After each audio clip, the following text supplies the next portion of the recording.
Ladies and gentlemen, here is the photography fight you've all been waiting for.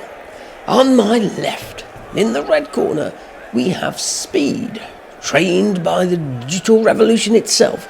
Speed hasn't been around that long, but has already gained a huge fan base of loyal followers, with the mantra, get it out online the moment you take it.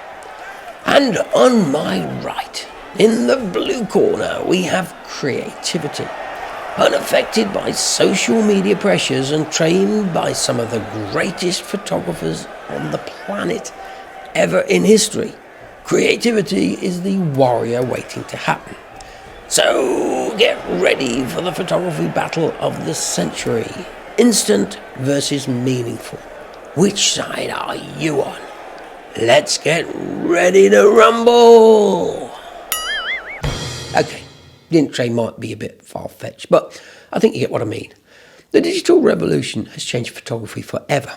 It gave us electronic viewfinders, so perfect exposures every time. Instant access to the image transmission straight onto your smartphone. Super fast uploading to social media. But quick. We've put quick into the pros column, but it could just as easily be in the cons column. Quick is all too often rush, haste. And to be perfectly honest, in the photography world, quick is a fast way to predictability. The shortcut to narrow-minded, cliched ideas. Go for quick and you inevitably go for the obvious. But it doesn't have to be that way. When some of the greatest photos in the world were taken, like, I don't know, springs to mind, the wartime kiss, the US flag being pushed up, the Hindenburg disaster, no one was tapping the photographers on the shoulder saying, is there any chance I could have a quick copy of that to send onto the socials? No, the photographers weren't pressing the playback button on their film cameras, were they, to see exactly what their exposure looked like. They'd got no idea. They just had to get it right. They worried about it afterwards in the darkroom. So when did speed become the most important part of a photo? Well, when photography turned digital, that's when. So does that mean that we should all be going back to shooting film and getting more creative results? Well, no, you don't have to. You just got to train your brain to slow down a bit and train your eyes to start looking a bit more. And that's not as easy as it sounds. You see, ask yourself this.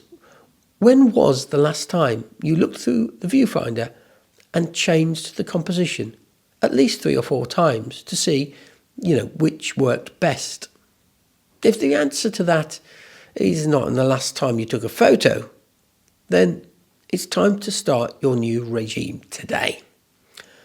See, when I was trained, just after the flood subsided and Noah let the animals off the ark, we were taught to work around our subject, quite literally.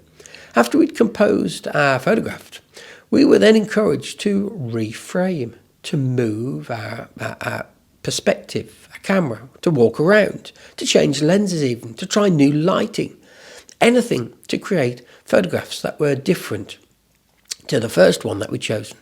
And I remember my tutor at the time, a press photography guru named Paul Del Mar.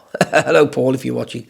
In fact, I've got a whole video with Paul talking about his career. It's a really, really good, fun, interesting video. I'll put a link to that up here somewhere. And when you've watched this video, go back and click on that. It's really good.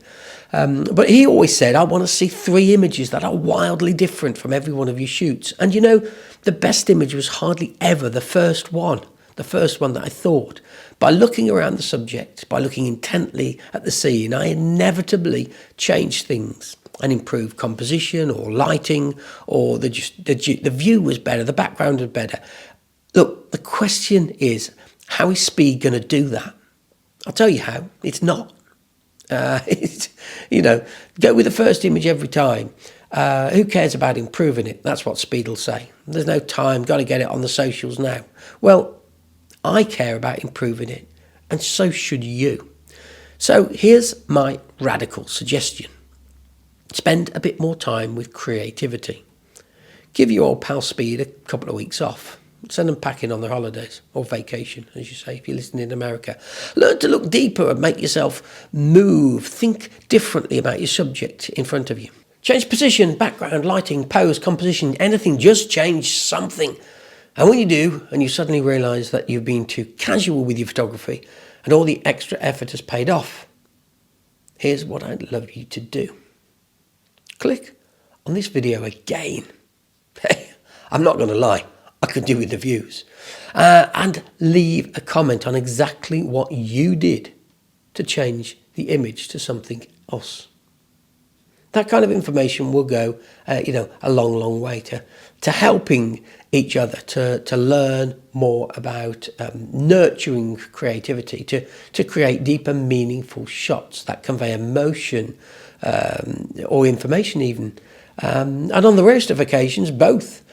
Now, the worst thing you could do when you try to change the image is try to remember the composition rules that some channels will try you and get you to memorize, or even give you a cheat sheet or crib sheet.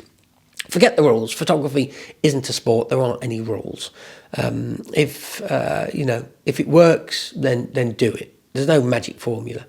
If you want to, do that, then just go ahead. It doesn't matter.